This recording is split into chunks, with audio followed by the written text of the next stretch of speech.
Hello, BookTube. It's Sunday evening, a bit later than I was expecting to do my shelf tour. But I've had a good day of reading, so I wasn't going to jinx it by pausing.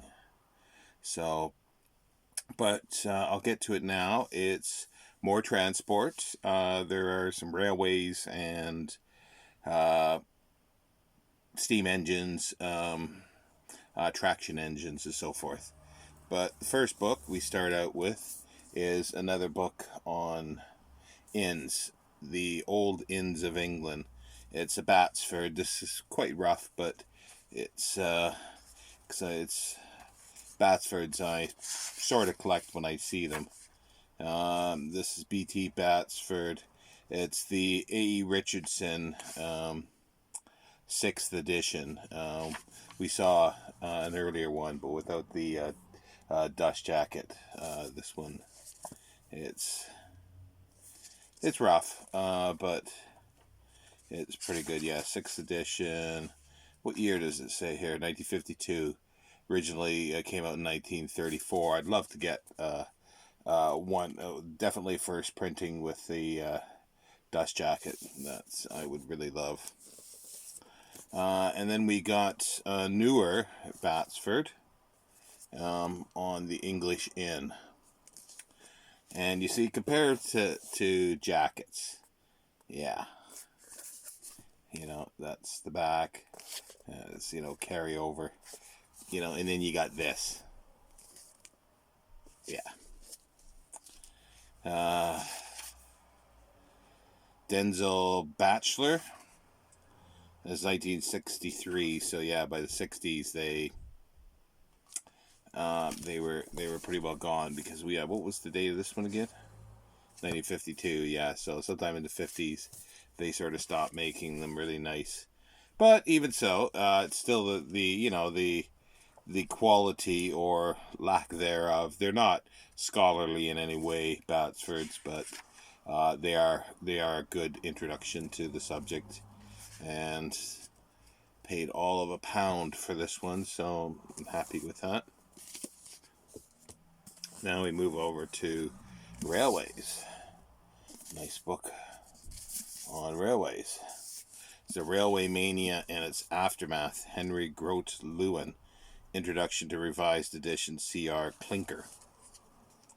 And it basically is Grote Lewin's third and last book, The Railway Mania and its Aftermath, published in 1936, was instantly recognized as one of the outstanding as of outstanding importance to students of railways and the railway history in particular. It deals not only with the more physical expansion of the railway system in the momentous years between 1844 and 1852, but with the slow emergence of a policy or lack of it in government's relations with the railway promoters, traffic, train services, and speeds, fares, working expenses, accidents, telegraphs, excursions, and many other aspects of the railway of contemporary concern and interest in the period. Its extended reference to the parliamentary side of the railway development are particularly valuable. So yeah, so it's this is more detailed of things because they got charts or tables with distances and everything, so it's quite interesting. It's David and Charles, one of the reprint series. David and Charles is another publisher I like. They do a lot of stuff in this area. 1968, originally published by the Railway Gazette in 1936. Here we go. Here we got some traction engines, steam on common roads. It was Chad that was asking regarding books regarding traction engines. There's a few here, and these are good ones. It's another David and Charles. I think this is the reprints series. Yeah, first published in 1891. Reprint published in 1972. It's William Well, I'll read the full title. It's Steam on Common Roads, being a reprint of the history and development of steam locomotion on common roads by William Fletcher, with a new introduction by W.J. Hughes. And this book, which has been out of print for many decades, was the first to trace the history of steam locomotion on the road from its earliest days to the end of the 19th century. William Fletcher, the author, had conducted a vast amount of research into books, magazines, and journals of the age of steam, and the early part of the book deals with many steam road vehicles of which otherwise knowledge might have been lost. And it's got lots of fabulous drawings.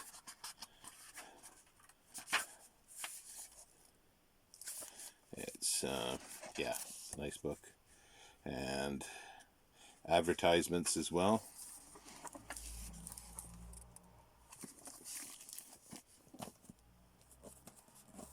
And we got another one here, Century of Traction Engines, another David and Charles publication.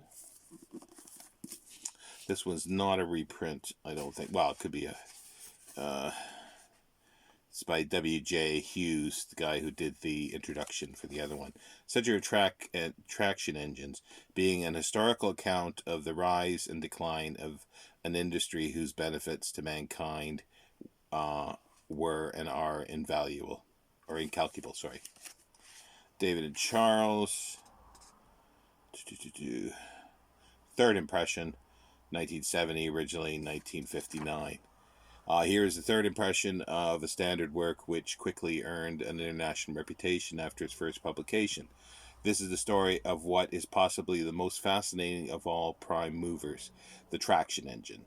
The steam plow, the road locomotive, and steam tractor, and the steam roller have been an inestimable value to mankind in agriculture, in road making, and road haulage.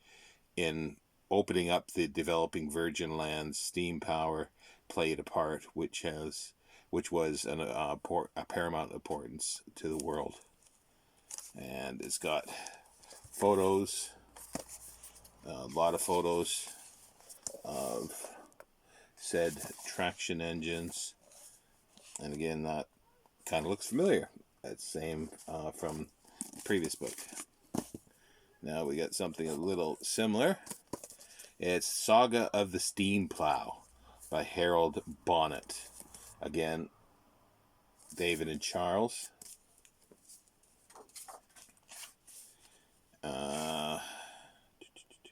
Originally George Allen Unwin in 1965. David and Charles reprinted it in 1972. Yeah, it's exactly what it is. It's a history of the steam plow, with lots of, not lots, but there's a number of photos in it in different areas. So let's get these piled back up here before we move on.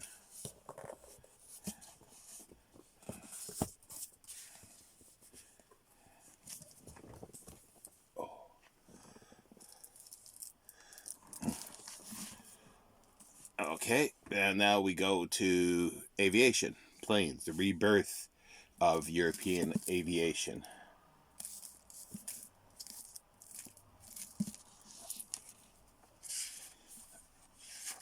This is Her Majesty's Stationery Office, 1974. It's the rebirth of European aviation, 1902 to 1908. A study of the Wright brothers' influence by Charles Harvard Gibbs Smith, honorary companion of the Royal Aeronautical Society. And this was published in 1974. One topic for endless discussion is the history of aviation, is the extent of the Wright brothers' influence on the early pioneers in Europe. What was really happening to the development of the airplane between the Wright brothers' first flight in 1903 and the first flights in Europe nearly 4 years later?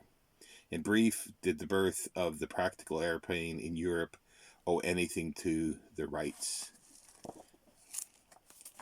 So there's lots of photographs in it. And there's lots of,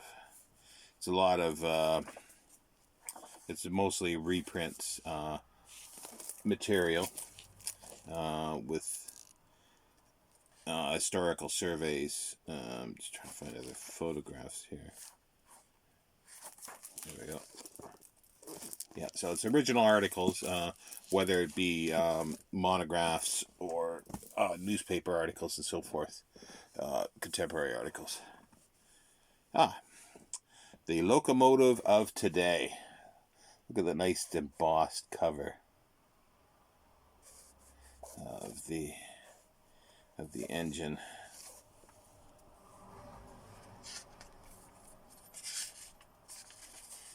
(1915), the Locomotive Publishers Company Limited, 6th edition, reprinted with revisions and additions from the Locomotive magazine, and nice sepia prints, photos, and it's got a lot of technical data to it. Something that is the boiler. It's something that I sort of have looked through, read little bits and pieces, not read it from cover to cover, because some of it's a little heavy duty, but it's interesting even so. Here we go. London's Termini, Alan A. Jackson. Again, David and Charles. This is the 2nd edition, 1985, originally published in 1969. And it's London's Termini, new edition. London's great mainline railway stations, the oldest of which dates back almost 150 years, have a glorious history, not only because of the railways they serve, but also their architectural features and layout. Above all, they play a major part in the daily lives of millions, not only Londoners, but travelers from all parts of the country and abroad. The piecemeal development of Old Euston, with its magnificent Great Hall, London Bridge, and the original Waterloo, resulted in stations which were at the same time fascinating and infuriating. Brunel's Paddington today stands as a magnificent monument to the great engineer, and few now know why St. Pancras was designed round a beer barrel. In contrast, Broad Street and Marylebone could soon be but forgotten memories.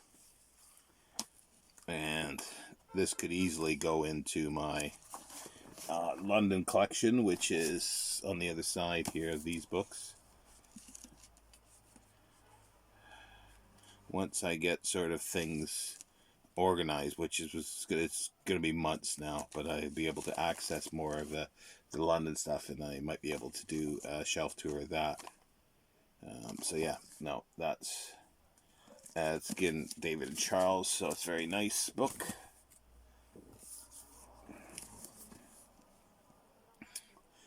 The Story of Passenger Transport in Britain by J. Joyce. Is Ian Allen, publisher, 1967. Now, in this book, the author has presented a short and not too formal outline history of the development of the public transport in England. The carrier's wagon, the stagecoach, and the mail coach brought to the nation a network of public transport, and they achieved a high standard of organization before they were eclipsed by the railway, which is in its turn suffered from the competition of the motor bus and the motor coach. So it is literally a history of that. I've read the first part of it here, I think. Yeah, the coaching heyday and so forth. First couple chapters, long hard road and early transport stuff. We've got the coaches and so forth. So This is kind of neat. It's the development of transport in modern England. It's quite a hefty book. It's a Rebirth, third edition, originally in 1916. This is the third edition, 1966, by Frank Cass and Company, W.T. Jackman, with a new introduction by W.H. Challoner, University of Manchester. And yeah, it's just not much to it. It's just without a dust jacket, if it ever did have a dust jacket. And it is literally, it's more of a detailed history, but it also goes to roads and road legislation, 1500 to 1750, roads and their improvements, 1750 to 1830, river navigation, inland navigation, steam navigation, effects of steam upon road transportation, development of railways, competition of railways and canals. See, this sort of covers a big part of my interest in here. There's maps. It's a nice. Oh, I'd always love a book with a fold-out map.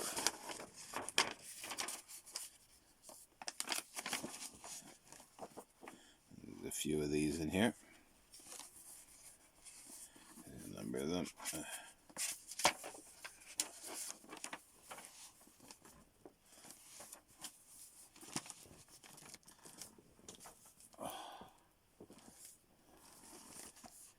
British trains, past and present. O.S. Knock. Now, I think you could fill up a library with books that are written by O.S. Knock. He pumped them out. That's a beautiful looking book. It's Batsford. And 1951. See, O.S. Knock, BSc Engineering, AMICE, MI Mechanical Engineering, I think. O.S. Knock is a railway enthusiast who is also a considerable expert on the history and the technique of the subject. As his earlier work, The Railways of Britain, showed, in the present book, Mr. Knock concentrates more particularly on the engines, on the engines and on the differing types of rolling stock which they have been pulling during the past century and a quarter. His first chapter is on the early days of the railways, and there are ascending sections on the age of railway, preeminence, locomotives of the preeminent age, the branches and the byways, and the present day difficulties and triumphs. So there's lots of nice photography in there, and yeah, it's just I love. There's a few publishers I like. It's David Charles and Batsford's a nice. Oh yeah, 2-volume set here. Getting into some older stuff here. Volume 1. You can't really see that probably that well. Yeah, the glare on that. I can't do anything about that.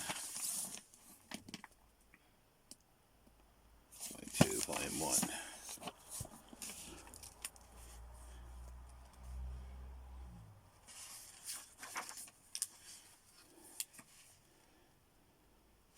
This is 1894, 2 volumes, Our Railways, Their Origin, Development, Incident, and Romance, by John Pendleton.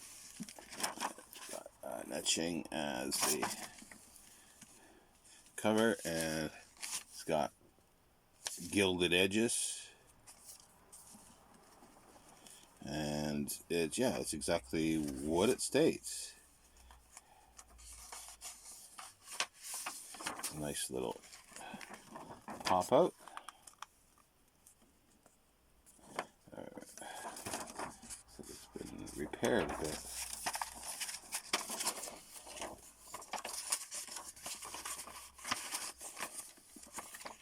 That's actually the frontispiece. There's lots of etchings. Oh yeah. I didn't have it unfolded when I first showed it. But yeah, it's got spot illustrations throughout, and it's sort of, it's just a bit of an antiquarian type book. These two are nice. I'd like to get the rest of the set. It's Transport History, Volume 3 and Volume 5. Again, David and Charles. Transport History was a magazine or a journal. This is editor Baron F. Duckham and reviews editors John R. Hume. And the book consists of the 1972 issues of the Journal of Transport History, bound together and form a volume that will be of great value to those interested in transport. And it covers all areas of transport. Supply of coal to Edinburgh, 1790 to 1850. Earliest passenger carrying railway vehicle, Richard Castle's essay on artificial navigation, 1730. All sorts of stuff. And as I say, I've got volume 3 and volume 5. I think there's 6 volumes in total. They would be something I would love to complete. £1.99. Yeah, I don't think I'll get the others that cheap. And that was for both. £1.99. 1973. That's volume 5. Volume 3 is David and Charles, 1971. So yeah. But yeah, there's so many other things like this one here I'd love to get. Is Bicycling, 1874, a textbook for early riders. That would be fabulous. Water Transport, Origins and Early Evolution. Hovercraft Design and Construction. Bit late, but could be interesting. British Electric Tramways. Yeah. David and Charles did some fascinating stuff. Oh, I'm gonna have to find space somewhere. The Railway Surveyors, Bradford Abbas. Radford Ab. What? No, it's a place. Sorry, Gordon Biddle is the author. And it's, as Sir James Swafield comments in his foreword, one of the many books written about railways has told us. None of the many books written about railways has told the story of the role of the surveyors and property management in the history of railway administration. And this book does. It is, as I say, story of railway property management, 1800 to 1990. So it's going up later than I really want, but it does have the 19th century. It's Ian Allen Limited, British Rail Property Board, co-publication, 1990. And it's got survey maps, all sorts of stuff.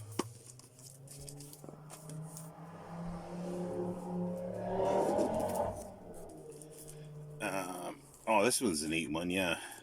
The Railway Clearinghouse in the British Economy, 1842 to 1822. Philip Bagwell.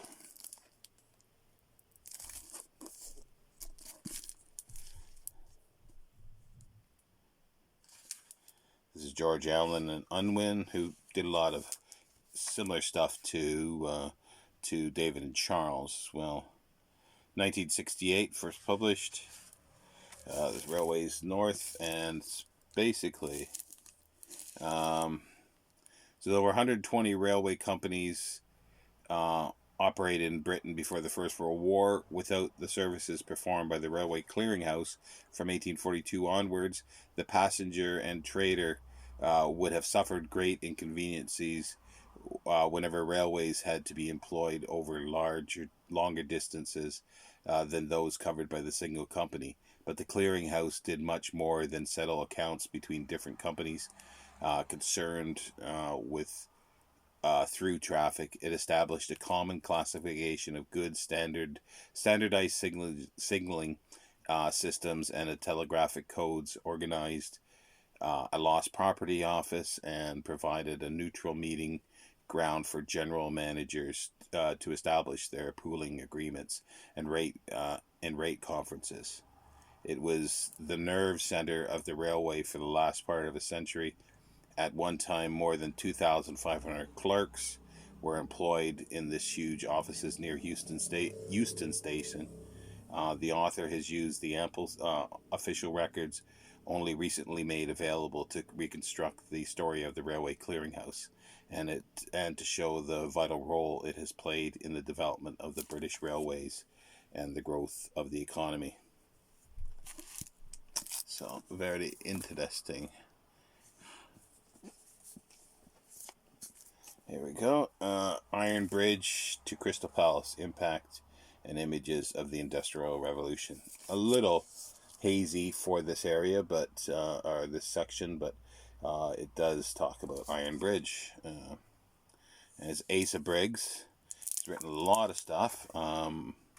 Even a fabulous 5-volume, I think it's 5-volume history of radio in the UK here.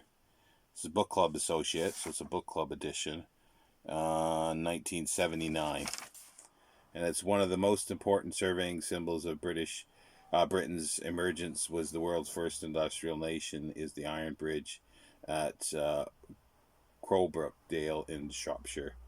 The first of its kind, this bridge was cast by Abram Darby III in his foundry nearby and built in the summer of 1779.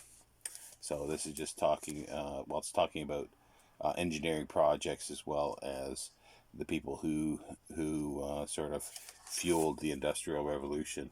And it's got ships. Like it does fit, but it's a little tangential. It's a little outside of things normally. Here we got The Golden Age of Tramways by Charles Clapper.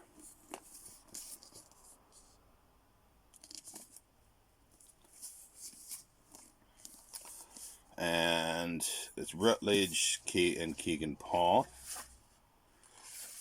and published in 1961. It's sort of what it is. It's the street tramway was a harbinger of social change. It continued and developed the work began by the suburban railway services in enabling workers to move easily and cheaply between industrialized areas and their homes in more pleasant surroundings. In The Golden Age of Tramways, Charles Clapper outlines the origin of street tramways and their progress from horse traction to various types of mechanization, by steam, compressed air, and battery electric power, and even by clockwork springs wound up at the termini by a steam engine. Eventually, electric traction conveyed by overhead wire or by a conductor rail below the road carried the day and led to a period of brisk development of tramways. So, again, I've looked at and read the earlier sections of this. Yeah, the origins, struggles, legislation and stuff, and yeah, the London system. I've read a few chapters out of this, but not cover to cover yet. I dabble in a lot of the books here. I read sections as and when. The Golden Years of the Clyde Steamers, 1889 to 1940, by Alan J.S. Patterson. It's another David and Charles publication. Nice frontispiece. This is 1969. And again, this here has, as I was mentioning before on some of these other ones, it's got the name of the steamer, and it's got like built, and then when broken up, the engineers, the owners, how long they owned it, dimensions, how many, like the type of boiler it had, machinery, and other remarks, and it just goes through them all, and like there's quite a few here. It's a couple pages of tables for it, and those are sort of very interesting to see, to look through, and there's photos as well. So it's David and Charles. I think I gave the date, but let's just do it again. Yeah, 1969. And the last one is the Omnibus. Readings in the History of Road Passenger Transportation, edited by John Hibbs. So it's a collection of essays on road transportation, particularly the Omnibus. And this is by David and Charles again. Frontispiece. And this is 1971. And we've got things like the Roaring Twenties, Edinburgh, experimental vehicles, bus service on the Great North Road between Edinburgh and Doncaster. And we've got early omnibus services in Birmingham, 1834 to 1905. Chapter on London bus history, extended tours by motor coach, just various articles and so forth. So there we go. That is shelf 3 of my transport section, and we've got more to go. I'll try to get one done Wednesday. That gives me a few days. I've got to sort of clear out stuff in front here of the other shelves going downward now. But yeah, so I hope you're following along. I hope you enjoy this. It's a little different. It's kind of well, I guess it's a specialist sort of collection, and it's a bit all over the place. But because I haven't organized it, but the idea behind it is transportation in essence, in and around the UK. Most 99% of it, and that includes roads, and then you ask, well, what goes on the road, and that is carriages, horses, people, cars, steam engines, all sorts of stuff like this. And then where you got a carriage. Well, you've got inns, you got the stopping places, which were the petrol stations or gas stations of the age, which were the inns.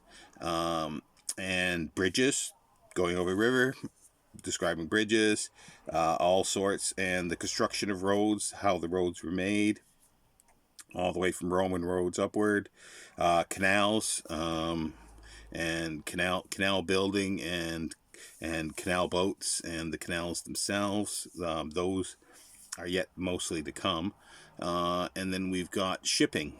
We've got inland shipping, boats on rivers, and barges, coastal shipping, all sorts.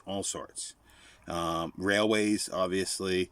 The thing that I'm lacking in a little bit in this collection is bicycles. I don't have much on bicycles or motorcycles. I would want something on early motorcycles and bicycles. Motorcycles probably up to the First World War, just 20s, and I've got some cars for that as well. It's just anything, and early flight. There's even books here. There's a few books on ballooning. So yeah, I've got everything. That was sort of how it grew out of my road interest, and sort of encompassing transport, but trying to keep it around the UK, and it includes some from Ireland, but it's hard to get, or I haven't seen too many books about Ireland so much. I might have one or two on Irish canals, but that's about it, I think. But anyway, I'll leave it there, BookTube, and I'll see you Wednesday. Fingers crossed for shelf 4. Take care, BookTube.